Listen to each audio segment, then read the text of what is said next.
नमस्कार, सी न्यूज़ भारत पर आपका स्वागत है। मैं हूं अखिलेश पांडे। वक्त हो चुका है मध्य प्रदेश न्यूज़ बुलेटिन का। मध्य प्रदेश की इस खास बुलेटिन में हम बात करेंगे रीवा की, जहां मनगवा विधानसभा क्षेत्र से निर्दलीय प्रत्याशी ने नामांकन किया दाखिल। आगे इसी विधानसभा क्षेत्र की और बात करेंगे, जहां निर्दलीय प्रत्याशी को मात देने के लिए भाजपा ने किसे चुना, ये भी आपको बताएंगे। इसके अलावा सिरमौर विधानसभा क्षेत्र से आम आदमी पार्टी के प्रत्याशी के नामांकन की प्रक्रिया की पूरी कहानी भी आपको बताएंगे। तो चलिए शुरू करते हैं खबरों का सिलसिला।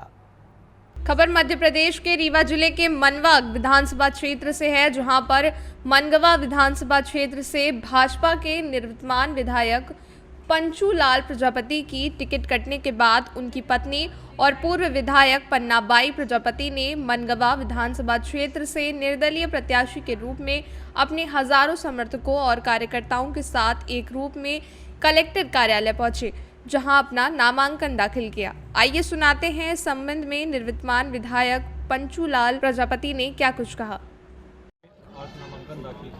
जी देखिए, मैंने नामांकन नहीं दाखिल किया है। मेरी श्रीमती पन्नाबाई प्रजापति पत्नी हैं, वो आज नामांकन दाखिल की हैं और नामांकन दो है। एक नामांकन है भारतीय जनता पार्टी के उस पे से और एक निर्दलीय के रूप में। संभवतः शायद है कि पार्टी इस बात पे विचार कर ले, इस गरीब आदमी के साथ अन्याय हो रहा, शायद है वो सिंबल प्राप्त हो सके, और अगर सिंबल नहीं प्राप्त होता तो निर्दलीय के रूप में उम्मीदवार रहेंगी। दोनों नामांकन पन्नाबाई जी के नाम से होगा? दोनों पन्नाबाई के नाम से। मैं तो बिल्कुल नहीं भरा। कुल मिला के अभी उम्मीद कर रहे हैं कि अभी भारतीय जनता पार्टी अगर मौका दे। देखिए, जब तक सिंबल नहीं प्राप्त हो जाता तब तक कोई उम्मीदवार कहलाता नहीं। पार्टी ने नॉमिनेशन ठीक है कर दिया, परंतु सिंबल आने पर ही उस कैंडिडेट का चयन मान लिया जाता है। वर्तमान समय में आप वहाँ के विधायक थे जी, ऐसा क्या हो गया कि अचानक आपका नाम हटा करके दूसरे को आगे किया देखिए, ये हमें खुद ही पता नहीं चल पाया कि ये हो क्या गया। हम तो ये समझते हैं कि जब से हमने अपना होश आवाज़ संभाला तब से भारतीय जनता पार्टी में और हमारे एक एक रंग में खून में मतलब भारतीय जनता पार्टी बनी। बहुत सारे लोग जितने भी विधायक हैं और जो भी सांसद होंगे, हमको लग रहा है रीवा जिले में कोई पार्टी का भारतीय जनता पार्टी का नहीं है, किसी न किसी दल से आगंतुक के ही रूप में है। मैं ही एक ऐसा व्यक्ति था जो भारतीय जनता पार्टी का मूल था, परंतु कुछ कथित लोगों के कारण ऐसा चक्रव्यूह रच करके और मेरी टिकट कटवा करके और उससे भगोड़े को टिकट दिया गया, जबकि चार दल का वो करके आया। और वो सही कह रहा था कि मैं जाऊंगा, मैं चुनाव लड़ने के लिए भारतीय जनता पार्टी में आया हूं, ना कि मैं काम करने के लिए आऊँगा, मैं खरीद फरोख्त करके और काम कर लूँगा। वैसे ही हुआ ही। क्या आप जानते हैं कि मतलब बीजेपी संगठन में भी रीवा में फूट पड़ चुकी है? देखिए, बीजेपी संगठन में आज तक ऐसा नहीं चला। जो शीर्ष नेता ऊपर के हैं, आज तक मैं भी गरीब व्यक्ति था, मजदूरी करने वाला व्यक्ति था। पार्टी जब हमें टिकट दी, आज तक एक पैसा नहीं लिए, पर ऐसे कुछ कथित नेता भी हैं जो जिनकी बहुत ज़्यादा। रीवा से सी न्यूज़ संवाददाता अर्जुन तिवारी की रिपोर्ट। खबर मध्य प्रदेश के रीवा जिले के सिरमौर विधानसभा क्षेत्र से है, जहां आम आदमी पार्टी के सिरमौर विधानसभा क्षेत्र से प्रत्याशी सरिता पांडे ने अपने हजारों समर्थकों और आम आदमी पार्टी के कार्यकर्ताओं और पदाधिकारियों के साथ कलेक्टर कार्यालय पहुंचकर अपना नामांकन दाखिल किया। इस दौरान उन्होंने मीडिया के सवालों का जवाब देते हुए कहा कि जिस प्रकार से आम आदमी पार्टी की सरकार दिल्ली और पंजाब में मूलभूत आवश्यकताओं और ज़रूरतों जैसे कि सड़क, बिजली, पानी, स्वास्थ्य, शिक्षा, महिला सुरक्षा की एक बेहतर व्यवस्था प्रदान करने के लिए काम कर रही है, ठीक उसी तरह से हम मध्य प्रदेश और सिरमौर विधानसभा क्षेत्र में जनता की मूलभूत आवश्यकताओं और ज़रूरतों को ध्यान में रखते हुए काम करेंगे।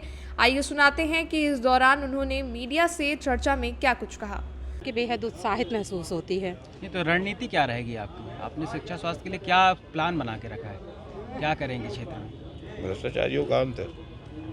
भ्रष्टाचारियों का अंत करेंगे, विद्यालय को अच्छा खोलेंगे भाई, उनको वहाँ पे शिक्षकों की व्यवस्था होगी। यहाँ तो पता चलता है कि शिक्षकों से बहुत सारे कार्य कराए जाते हैं। हम लोग जो हैं तो सरकारी स्कूलों की व्यवस्था को अच्छा बनाएंगे और शिक्षकों से शिक्षा का कार्य कराएंगे। बेरोजगारी के बारे में क्या कहना चाहती हैं, जो कि एक अहम मुद्दा है यहाँ का? अहम मुद्दा है। मेरे पूज्य ससुर जी श्री सीता प्रसाद जी शर्मा अपने कार्यकाल में वहाँ पर कांच की फैक्ट्री लगवाना चाहते हैं, क्योंकि डभौरा में सिलिका सेंट नाम की एक धातु बहुतायत मात्रा में पाई जाती है, लेकिन उनका कार्यकाल बहुत कम रहा है, तो वो अपने इस सपने को पूरा नहीं कर सके। लेकिन जनता यदि मुझे आशीर्वाद देती है तो मैं उनके इस स्वप्न को पूरा करूँगी, जिससे बेरोजगारों को बहुतायत मात्रा में रोजगार मिलेगा। जैसे कि आप एक महिला हैं, महिला सशक्तिकरण के बारे में कुछ कहना चाहेंगी? भाई महिलाओं को साथ दें तो इससे महिला सशक्तिकरण होगा। उनकी शिक्षा का अच्छे से ध्यान दिया जाए, उससे महिला सशक्तिकरण होगा। उनकी सुरक्षा का प्रबंध किया जाए और उनको आगे बढ़ाया जाए। रीवा से सी न्यूज़ संवाददाता अर्जुन तिवारी की रिपोर्ट। खबर मध्य प्रदेश के रीवा जिले के मनगवा विधानसभा क्षेत्र से है, जहां पर मनगवा विधानसभा क्षेत्र से भारतीय जनता पार्टी के प्रत्याशी इजी नारेंद्र प्रजापति ने अपने हजारों समर्थकों और भाजपा के कार्यकर्ताओं और पदाधिकारियों के साथ कलेक्टर कार्यालय पहुंचकर अपना नामांकन दाखिल किया। इस दौरान उन्होंने मीडिया से चर्चा में कहा कि भारतीय जनता पार्टी ने मनगवा विधानसभा क्षेत्र से प्रत्याशी घोषित किया है, जिसके लिए मैं शीर्ष नेतृत्व का आभार व्यक्त करता हूं। साथ ही उन्होंने कहा कि भाजपा के प्रदेश और केंद्र सरकार की योजनाओं को धरातल में लाने का काम करूंगा। और उन्होंने इस दौरान क्या कुछ कहा, आइए सुनाते हैं। जी, आज नामांकन दाखिल करने आए हैं आप यहाँ पे, क्या विशेष मुद्दे हैं आपकी पार्टी के? सर्वप्रथम तो मैं आप सभी को दशहरे और दीपावली की हार्दिक शुभकामनाएं प्रेषित करता हूं। भारतीय जनता पार्टी ने मुझे मनगवा विधानसभा से चुनाव लड़ने के लिए अधिकृत किया है और भारतीय जनता पार्टी की जो भी योजनाएं हैं केंद्र की, प्रदेश की, उन्हीं को ज़मीन में उतारने का प्रयास करूँगा। जहाँ तक चुनौती की बात है तो भारतीय जनता पार्टी का कार्यकर्ता और संगठन अनुशासित और प्रशिक्षित होने के बाद चुनाव लड़ता है और बेहतर तरीके से परिणाम भी लाता है, और उन्हीं तमाम योजनाओं को जो कि केंद्र की है, प्रदेश की है, उनको मैं नीचे उतारने का प्रयास करूँगा। जनता के बीच में इस बार आप किस विकास को लेकर के मुद्दा बना करके आप उतर रहे हैं, जिससे कि रुझान लोगों का और बढ़े? विकास एक सतत प्रक्रिया है, पहले भी होता आया है, अभी भी होगा, और जिस प्रकार से भारतीय जनता पार्टी ने मुझ पर विश्वास किया है, मैं उन तमाम योजनाओं को नीचे लाने का प्रयास करूंगा। जैसे कि शिक्षा के लिए स्कूल चाहिए, विद्यालय चाहिए, कॉलेज चाहिए, पॉलिटेक्निक कॉलेज चाहिए, इंजीनियरिंग कॉलेज चाहिए, लेकिन अभी मैं इस पर बहुत ज़्यादा नहीं कह सकता, क्योंकि जो भी ऊपर से गाइडलाइन आएगी सरकार की, उसके तहत मैं उनको ज़मीन पर उतारने का प्रयास करूँगा। पंचूलाल प्रजापति जी वहाँ से विधायक थे, उनका टिकट कटा है, तो क्या लगता है आपको कि कहीं विरोधाभास नहीं होगा? नहीं, पंचूलाल जी हमारे मार्गदर्शक हैं, उन्हीं के दिशा निर्देशन में मैं भारतीय जनता पार्टी में आया। पहले मैं दूसरे दल में था और उन्हीं के दिशा निर्देशन में अभी भी मैं आगे काम करूंगा।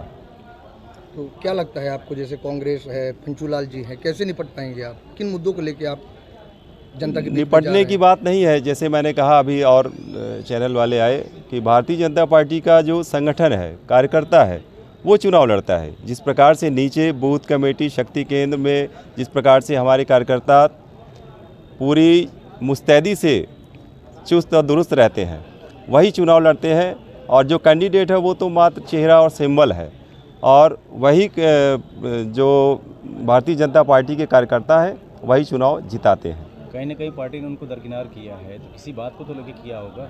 किसी भी प्रकार से कोई दरकिनार नहीं किया गया है। भारतीय जनता पार्टी का जो संगठन है, अनुशासन है, किसी भी नेता को दरकिनार नहीं किया जाता है। कहीं न कहीं पर किसी भी प्रकार से अगर धैर्य और संयम बरता जाए तो भारतीय जनता पार्टी के द्वारा ऐसे कई नाम हैं, यहाँ पर नाम लेना उचित नहीं है, उन्हें उपकृत किया है संगठन ने। विकास कार्य की रही बात, तो वहाँ से अनेकों बार ऐसे वीडियो वायरल हुए हैं कि ठेलिया पे लाद करके महिला को हॉस्पिटल के लिए ले जाया गया, रास्ते को लेकर कि वहाँ पे रास्ता ही नहीं है। इस पे आप क्या कहेंगे? हमारे आदरणीय विधायक जी ने और विधायिका जी ने पूरे क्षेत्र के विकास के लिए पूरा भरसक प्रयास किया। जहाँ कहीं भी जो कार्य बचे हुए हैं, ऐसे जैसे आप बता रहे हैं, उन्हें मैं पूरा करने का पूरा प्रयास करूँगा। रीवा से सी न्यूज़ संवाददाता अर्जुन तिवारी की रिपोर्ट। बड़नगर में राजेंद्र सिंह सोलंकी के निर्दलीय प्रत्याशी के रूप में चुनाव लड़ने के लिए नामांकन रैली निकाली, जिसमें उनके हजारों समर्थक शामिल हुए। सोलंकी को कुछ समय पहले कांग्रेस पार्टी ने अपना प्रत्याशी घोषित किया था, लेकिन बाद में बिना कोई कारण बताए पार्टी ने उनके स्थान पर क्षेत्र के विधायक मुरली मोरवाल को अपना प्रत्याशी बना दिया। मध्य प्रदेश विधानसभा चुनाव के परिणाम 3 दिसंबर को आने वाले हैं, उनमें भले ही उज्जैन की बड़नगर विधानसभा सीट से कोई भी प्रत्याशी जीते या हारे, लेकिन यहां निकली निर्दलीय प्रत्याशी के नामांकन रैली ने दोनों ही पार्टी के प्रत्याशियों को गहरी चिंता में डाल दिया है, क्योंकि इस प्रत्याशी की रैली में हजारों समर्थक पहुंचे थे।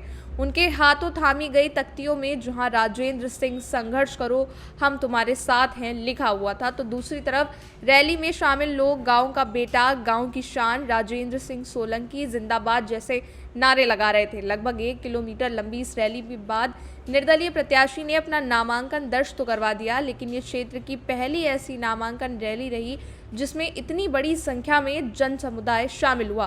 करणी सेना के प्रमुख जीवन सिंह शेरपुर ने तो यहाँ तक कहा कि आप सभी राजेंद्र सिंह सोलंकी को अपना समर्थन दीजिए। इस आम सभा के बाद निकली नामांकन रैली में पूर्व विधायक वीरेंद्र सिंह सिसोदिया, पूर्व जिला पंचायत अध्यक्ष महेश पटेल, पूर्व जिला पंचायत अध्यक्ष करण कुमारिया, जिला पंचायत सदस्य बालू सिंह पटेल, जिला पंचायत के पूर्व सदस्य ईश्वर सिंह के साथ ही हजारों की संख्या में क्षेत्रवासी मौजूद रहे।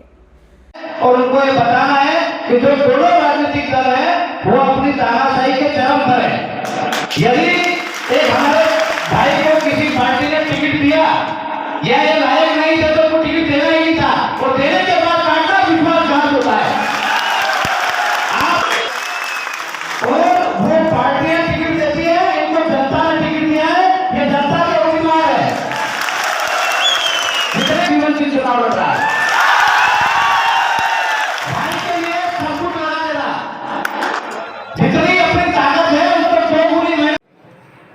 आगे की रूपरेखा देखिए। आज आपने नामांकन फॉर्म डालने गए थे, चुनाव लड़ेंगे?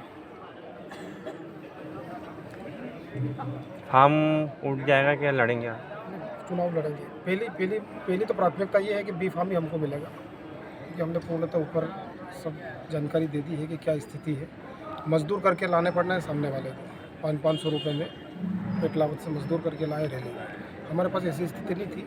हमारे केवल प्रेम और निस्वार्थ भाव से सब लोग यहाँ पधारे थे और वो मजदूर करके आए, ये फ़र्क है। और उसके बाद कांग्रेस पार्टी का जो निर्णय हो। मुरवाली द्वारा किया जा रहा है कि मेरा छोटा भाई है, ये आप तो 8 दिन पहले बोलते तो एक अलग विषय था, अब तो कुछ अलग बात हो गई है। आपने कितने ग्रामीण दौरे कर लिए थे चुनाव? मैंने 30 गांव के दौरे कर लिए लगभग। सामग्री पूरी छपवा ली थी हमने। 8 दिन से सब कुछ कार्यक्रम हमारा चल रहा था और एकदम हम जलोदिया में थे और जलोदिया में हमें सूचना मिली कि ये कर दिया गया और हमें किसी का फ़ोन नहीं आया, सूचना नहीं आई। तो सबसे बड़ी दुख की बात ये है, अगर काटना था तो देना ही नहीं था टिकट इनको। इस संबंध में आपकी आला कमान से बात हुई या किसी प्रकार का आश्वासन? कुछ लोग आए थे कि ऐसा कर लो, ये तुम्हारे पास समय है। समय नहीं है, स्वाभिमान से समझौता हम नहीं करेंगे। अच्छा, एक चर्चाओं का दौर चल रहा है, पूर्व विधायक शांतिलाल धवाई अगर अपना नामांकन दाखिल करते हैं तो आप अपना नामांकन वापस ले लेंगे? ऐसा नहीं है, ऐसी मेरी कोई उनसे चर्चा हुई नहीं अभी तक। बड़नगर से सी न्यूज़ संवाददाता विजय सोलंकी की रिपोर्ट। फिलहाल के लिए इस मध्य प्रदेश न्यूज़ बुलेटिन में बस इतना ही। देश दुनिया की तमाम खबरों के लिए देखते रहें सी न्यूज़ भारत। हर खबर आपके साथ, आपके हाथ।